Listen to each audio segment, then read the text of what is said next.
करूंगा उसका सपोर्ट? मैं क्यों नसरुल्लाह का सपोर्ट करूंगा? मैं क्यों हिजबुल्लाह का सपोर्ट करूंगा? उसने मेरे देश के लिए, इंसानियत के लिए ऐसा क्या किया है कि आप और मैं इस समय 2 मिनट का व्रत करें, 2 मिनट का मौन करें? भाई कोई रीजन होना चाहिए ना रिस्पेक्ट देने के लिए। और आपने एक बात और कही अहमद साहब, आपने कहा कि उसका असर जम्मू कश्मीर में पड़ सकता है या पड़ता है। सर पड़ता नहीं, अब उसको पढ़वाने की कोशिश आप कर रहे हैं। अब ये पढ़वाने की कोशिश की जा रही है कि अनसक्सेसफुल। शायद जम्मू कश्मीर के लोगों का इस पर ध्यान नहीं जाता ज्यादा। ठीक है, एक आतंकी मारा गया, खत्म हो गया, लेकिन अब उस तरफ अट्रैक्ट करने की, ध्यान आकर्षित करने की कोशिश की जा रही है।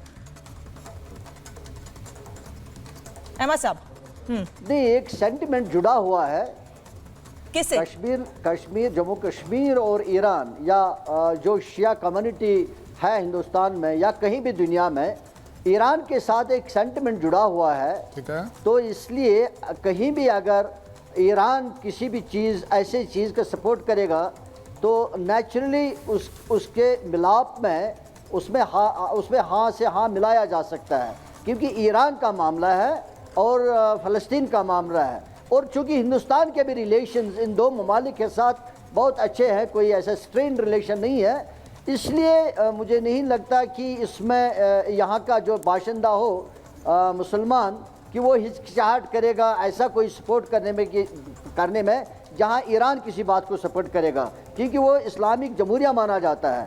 और वही फ़लस्तीन पर की कोई बात हो तो जरूरी बात है कि कुछ न कुछ असर पड़ ही जाएगा, यह मानने वाली बात। कर्नल सिंह कुछ कह रहे हैं सर? जनाब मैं आपसे कह रहा हूं, ईरान के लिए मेरा दिल भी है, हम उनके साथ ट्रेड कर रहे हैं, उनके साथ एक बहुत बड़ा पोर्ट चलाने वाले हैं, प्रॉफिट मेकिंग के ऊपर है, शेयरिंग के ऊपर है, केयरिंग के ऊपर है। बट दैट डजंट मीन कि जो हिजबुल्लाह कर रहा है वो मैं यहां पर बैठकर सपोर्ट करूं। और बाय द वे, क्यों अपने देश को बदनाम करते हो हर चीज में मुसलमान लाके?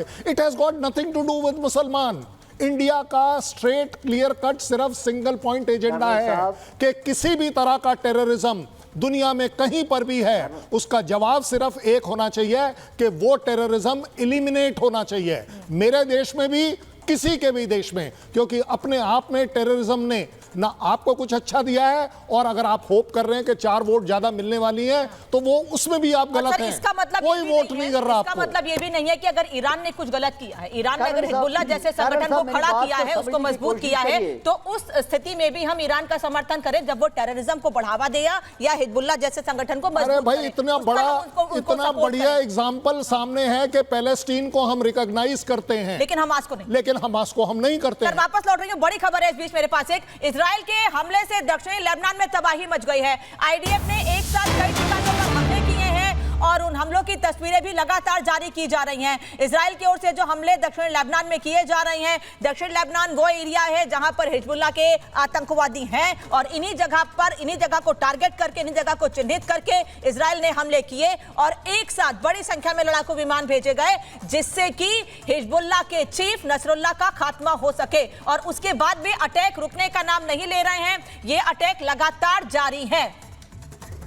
और इस बीच एक और बड़ी खबर आपको बता दें, सीरिया लेबनान बॉर्डर पर इजराइल ने बड़ा हमला किया है। सीरिया के अल कुसैर शहर में आईडीएफ ने बमबारी की है। सीरिया लेबनान बॉर्डर पर यह हमले किए गए हैं। एक तरफ दक्षिणी लेबनान में उन जगह पर जहां पर हिजबुल्लाह के आतंकी हैं, वहां पर हमले हो रहे हैं। अब सीरिया लेबनान बॉर्डर पर भी हमले हो रहे हैं। कर्नल सिंह देखिए, जब हम बात करते हैं किसी भी बॉर्डर पर अटैक, क्योंकि आप एक तरफ ईरान बोल रहा है कि यस हम अपना जो टैंक्स हैं और इन सबको आगे बढ़ाएंगे और लेबनान और सीरिया में भेजेंगे, तो इसको बोलते हैं pre-emptive strike. That means Israel clarity से दिखा रहा है कि अगर आपका इस दिशा में आने का इरादा है तो हम वेट कर रहे हैं, आप हमारे टारगेट पर है, कृपया कर मत आइए, क्योंकि अगर आप आएंगे तो आपको मालूम है आपके साथ क्या होगा। मुझे आप एक बात बताइए, अभी थोड़ी देर पहले आप कहीं ये पढ़ा हुआ एक दिखा रही थी कि यू स्ट्राइक, वो ईरान बोल रहा था हम आपके पीछे हैं, आगे क्यों नहीं है? Why is Iran not leading attacks? मैं ये जानना चाहता हूं। ये बहुत बढ़िया सिस्टम है कि लेबनान से हिजबुल्लाह को बोल दीजिए, यहाँ से हमास को बोल दीजिए, वहाँ से हूती को बोल दीजिए, आप क्या कर रहे हैं? और बाय द वे, अगर इतना ही आपके पास दमखम है तो इस समय खमेनी साहब की लोकेशन क्या है? क्यों उनका जो अंडरग्राउंड है, वो जो उनका जो फोर्ट है, जो उनका राजमहल है, वो खाली क्यों है? तबीयत ठीक क्यों नहीं है उनकी? उनके पास मोबाइल सिस्टम्स क्यों नहीं काम कर रहे? क्या हो गया?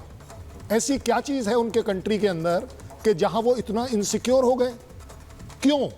क्योंकि आपने कहीं कुछ गलत किया है। देखिए, इजराइल ने बड़ी ओपनली कहा है कि लेबनान में वो हर घर को जानते हैं, किस घर में क्या है, वो चिन्हित घर है, किस में कौन सा सिस्टम लगा हुआ है वो उन्हें पता है, और वो they will strike at will, बड़े क्लैरिटी के साथ कहा है। और इसीलिए उन्होंने बोला है कि आप कृपया कर सदर्न वाला लेबनान का एरिया छोड़ दीजिए, क्योंकि यहां पर अटैक और बढ़ेंगे। और मारा लेबनान में गया है हिजबुल्लाह का चीफ मारा लेबनान में गया है प्रेम कुमार जी, लेकिन दिक्कत ज्यादा ईरान में हो रही है।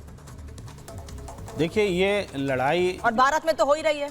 देखिए, एक पक्ष जरूर है जो आतंकी संगठन है, उसकी आलोचना हम लोग सब करते हैं, आतंकी भी बोलते हैं, लेकिन इजराइल जिस तरह से बर्बरता कर रहा है, जिस तरह से मानवता का नुकसान कर रहा है, और यूएन में बैठ करके वहां से हमले का आदेश दे रहा है, इससे ज्यादा यूएन की तौहीन और क्या हो सकती है? मतलब यूएन ने हिजबुल्लाह जैसे संगठन को आतंकी घोषित कर रखा है। इजराइल जैसे देश को, वो किसी देश इजराइल जैसे देश को कौन रोकेगा? मुझे बताइए कि यूएन किस लिए है? ने हिजबुल्लाह को सबसे खतरनाक आतंकी संगठन घोषित कर रखा है। क्या वो किसी देश के कहने पर है? खतरनाक देश इजराइल है, बर्बरता कर रहा है, मानवता का खून कर रहा है, और यूएन की बैठक में जाकर के अमेरिका से वो ऑर्डर दे रहा है। खतरनाक नहीं यूएन है किस लिए? मुझे बताइए आतंकवाद को केवल एक तरफा नजरिए से नहीं देखा जा सकता। हिजबुल्लाह जैसे आतंकी संगठन खतरनाक नहीं है? इजराइल जैसा आतंकी देश खतरनाक का काम कर रहे हैं, वो मानवता का काम कर रहे हैं। इजराइल जैसा आतंकी देश खतरनाक है कि नहीं, कि जो कि यूएन के में बैठ करके, अमेरिका में बैठ करके यहाँ आदेश देता है और बम गिराता है? यूएन की तौहीन कर रहा है वो। यूएन को भंग कर दिया जाए, अगर यही बात है तो खत्म कर दो यूएन को। यहाँ कहने से कुछ नहीं होगा सर। अंबर जैदी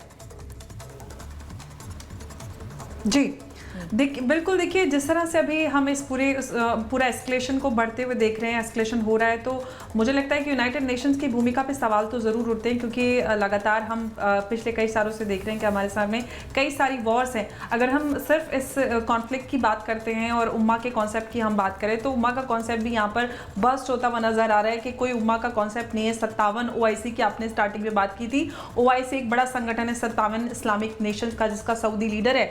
लेकिन इस पूरे मामले पर, जहां पर मुसलमानों पर जुल्म हो रहा है और मुसलमान मारे जा रहे हैं, सब बात कर रहे हैं, इजराइल को सब कंडेम करें, लेकिन हिम्मत किसी में नहीं। सबके पास हाईटेक सुपरसोनिक मिसाइल है, सारे हथियार हैं, आर्टिलरीज हैं, सब कुछ है, वो भी अमेरिका का दिया हुआ, लेकिन किसी में इतनी हिम्मत नहीं कि जाकर इजराइल से मुकाबला कर ले। क्योंकि इजराइल में हिम्मत है कि अगर वो आज भी चाहे, सुप्रीम लीडर की लोकेशन उनके पास होगी, और जिस तरह से सटीक इंफॉर्मेशन उनके पास थी, चाहे हम हसन नसरल्लाह की बात करें, इनफैक्ट फ्रेंच न्यूज़पेपर की अकॉर्डिंग अगर हम बात करें तो एक ईरानियन जासूस ने इंफॉर्मेशन दी, तो अब तो आपके अंदर ही आप सारी खोट है करी है, तो आप एक नहीं है, आप में एकता नहीं है, आप चले मुकाबला करने, आप नंबर से बढ़ाने पे लगे हुए हैं, आप में क्वालिटी कहीं पे नजर नहीं आ रही।